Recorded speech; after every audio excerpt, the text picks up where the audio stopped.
اس ملک میں ارباب اقتدار اس بات سے خائف نہیں ہوئیں گے کہ آئین توڑنا ایک جرم ہے، آئین توڑنا ملک سے غداری ہے، یہ ملک ترقی نہیں کرے گا۔ یہ پاکستان کا فارمولہ نہیں ہے، پوری دنیا کا فارمولہ ہے۔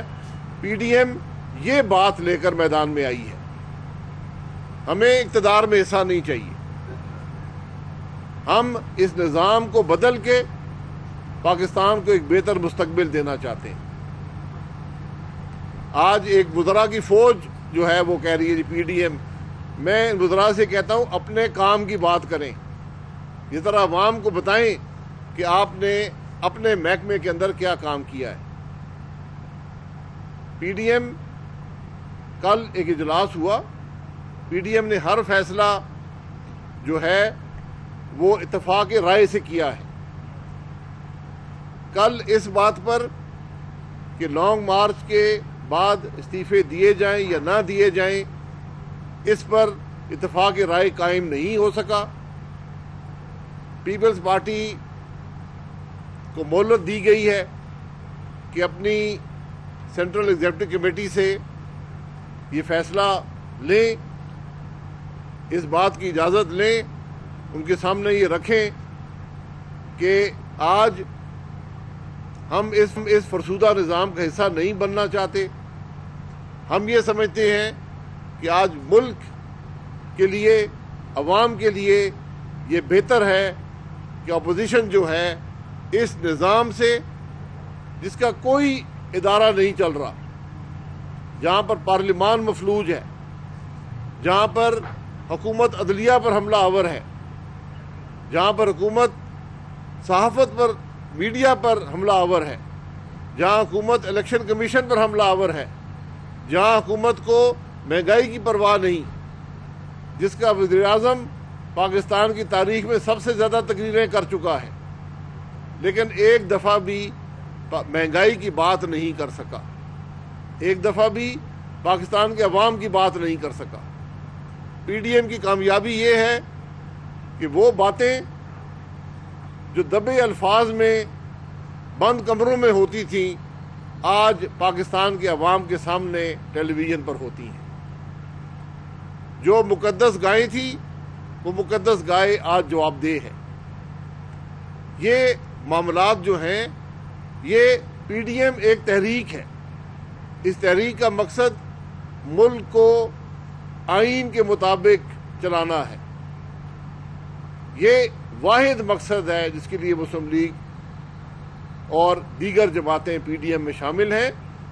پی ڈی ایم اس وقت تک ایک انتخابی اتحاد نہیں ہے، بن سکتا ہے، نہیں بھی بن سکتا، وہ بات کی بات ہے، لیکن ہم آج اس بات پر پوری پی ڈی ایم متفق ہے۔ اختلاف رائے ہمارے ہر اجلاس میں ہوتا ہے، لیکن اتفاق رائے بھی ہر اجلاس میں ہوا، کل نہیں ہو سکا، انشاءاللہ مستقبل میں ہو جائے گا، اور یہ تحریک اپنا سفر جاری رکھے گی۔ میں آج پھر بہت سی قیاس آرائی، اس ملک کے وزیر اعظم نے اسپیکر کو خط لکھا ہے، وہ وزیر اعظم جس کو نہ پارلیمان کے آداب کا پتہ ہے، نہ پارلیمان میں آتا ہے، اس اسپیکر کو خط لکھتا ہے جس کو پارلیمان کے نہ آداب کا پتہ ہے، نہ رولز کا پتہ ہے، نہ روایات کا پتہ ہے۔ تو یہ دو جاہل جو آپس میں خط لکھ رہے ہیں، ان سے ملک کے مسائل حل نہیں ہوں گے۔ خط لکھنے والا کون ہے؟ جس کی حکومت نے ڈسکا میں 20 پریزائڈنگ افسر اٹھا لیے، جس نے ڈسکا میں ووٹ سمیت عملہ اٹھا لیا، آج مہینے سے اوپر ہو گیا ہے، کوئی تفتیش نہیں ہو سکی کہ اٹھانے والا کون تھا۔ آج وہ وزیر اعظم خط لکھ رہا ہے، یہ گھر میں ایک دوسرے کو خط اب لکھنے شروع کر دیے کہ ملک میں جو الیکشن کا نظام ہے بڑا بگڑ گیا ہے۔ الیکشن کا نظام تو موجود ہے، اس میں بگاڑ پیدا کرنے والے کو پکڑیں، ڈسکا میں پریزائڈنگ افسر کو اٹھانے والے کو پکڑیں، ڈسکا میں ووٹ چوری کرنے والے کو پکڑیں، سینٹ کے اندر کیمرے لگانے والے کو پکڑیں، ملک کے سب سے بڑے ادارے سینٹ کے انتخاب میں پریزائڈنگ افسر جس نے لگایا اس کو پکڑیں، جو ایک دن پہلے تک حکومتی بینچز پر آدمی بیٹھا تھا، جس نے اپنی ہدایات نہیں دیکھی کہ خانے کے اندر کہیں بھی مور لگ سکتی ہے، اور آج سینٹ چیئرمین کے الیکشن کو متنازع بنا دیا۔ اب بات کرتے ہیں الیکٹرانک ووٹنگ مشینوں کی، تو یہ مشینیں کو اٹھا کے لے جائیں گے تو اس ملک میں کون سا انصاف ہوگا؟ ان مشینوں کے اندر جو ڈیٹا ہے اس کو غائب کر دیا جائے گا تو کہاں سے ہم کس کے پاس جائیں گے؟ آج ملک میں الیکشن چوری کرنے کا ایک نیا ذریعہ بنانے کی کوشش کی جا رہی ہے، اور بنانے والے کون ہیں؟ جو خود الیکشن چوری کرنے میں ملوث ہیں، جو خود ایک چوری شدہ متنازع الیکشن، پاکستان کی تاریخ کے سب سے متنازع الیکشن کی صورت میں حکومت میں آئے ہیں، آج وہ ملک میں الیکشن کے نظام کی بات کر رہے ہیں۔ جس طرح بھیڑیا جو ہے وہ نگرانی کرتا ہے جب بھیڑوں کی، تو پھر اس کا آخر میں کیا ہوتا ہے وہ بھی آپ سب جانتے ہیں۔ تو آج بھیڑیا کہہ رہا ہے کہ یہ جو الیکشن کا نظام ہے میرے حوالے کر دیں، یہ الیکٹرانک ووٹنگ مشینیں میں اصلاح کا ایک پہلو لے کر آ رہا ہوں، اور انٹر پارلیمنٹری کمیٹی بنائی جائے۔ وہ پارلیمان جو چلتا نہیں ہے، جس میں کوئی پارلیمانی آداب نہیں ہے، اگر اسپیکر کو پارلیمانی آداب کا پتہ ہوتا، اس ملک کے وزیر اعظم نے کھڑے ہو کر اس کے سامنے 5 اپوزیشن لیڈروں کا نام لے کر گالیاں نکالی، ان کی حد تک کی، الزامات لگائے، اسپیکر خاموش بیٹھا رہا۔ آج اس اسپیکر کی پارلیمانی کمیٹی میں کون جائے گا؟ کیسے جائے گا؟ اگر اسپیکر میں ہمت ہے تو وزیر اعظم کی جو بیانات تھے اس تقریر میں ان کو ایکسپنج کریں، یہ اس کا اختیار ہے، اس کی ذمہ داری ہے، اگر اس کو پارلیمانی آداب کا پتہ ہے اور اگر اس میں ہمت ہے۔ اگر بے شرم ہو کر نوکری کرنی ہے تو کرتا رہے، پھر نہ یہ پارلیمان چلے گا، نہ پارلیمان جس میں آج تک پاکستان کے عوام کی بات نہ ہو سکی، جس میں مہنگائی کی بات نہ ہو سکی، جس میں چینی کی بات نہ ہو سکی، آٹے کی بات نہ ہو سکی، بجلی کے بلوں کی بات نہ ہو سکی، وہاں پر عوام کی تکلیف کے بارے میں سوال اٹھانا اسپیکر روکتا ہے۔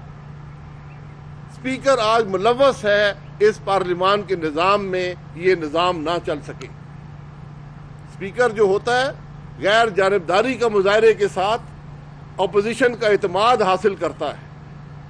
یہ وہ اسپیکر ہے جو نہ لیڈر آف اپوزیشن کو بولنے دیتا ہے، جس کو اپوزیشن کی سامنے کی بینچز خالی نظر نہیں آتی، لیڈر آف اپوزیشن بھی جیل میں جس پر کوئی مقدمہ نہیں ہے، پارلیمنٹری پارٹی کا لیڈر بھی جیل میں، اسپیکر خاموش بیٹھا ہے، اس ہاؤس کا کسٹوڈین خاموش بیٹھا ہے۔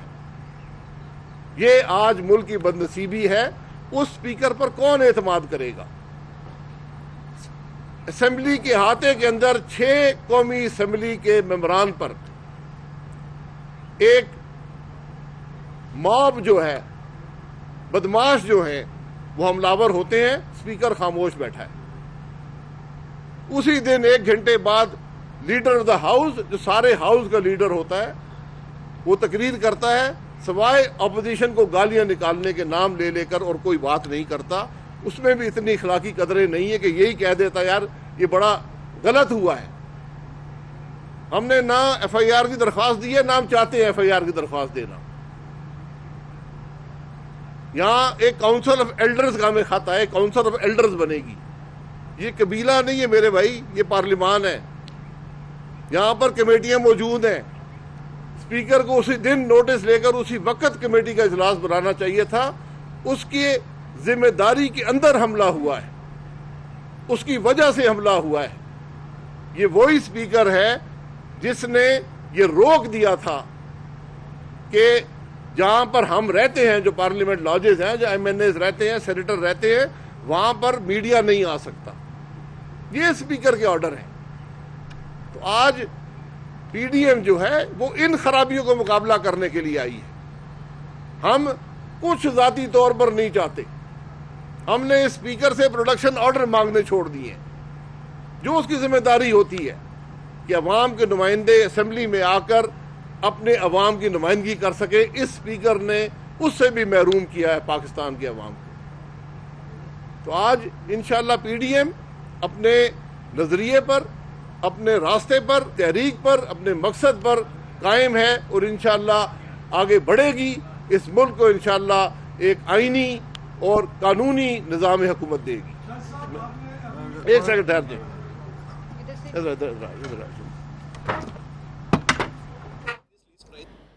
سابق وزیر اعظم شاہد خاقان عباسی میڈیا سے گفتگو کر رہے تھے اور ان کا کہنا تھا کہ پارلیمان کے سامنے ہونے والے واقعے کی بھی اسپیکر نے مذمت نہیں کی.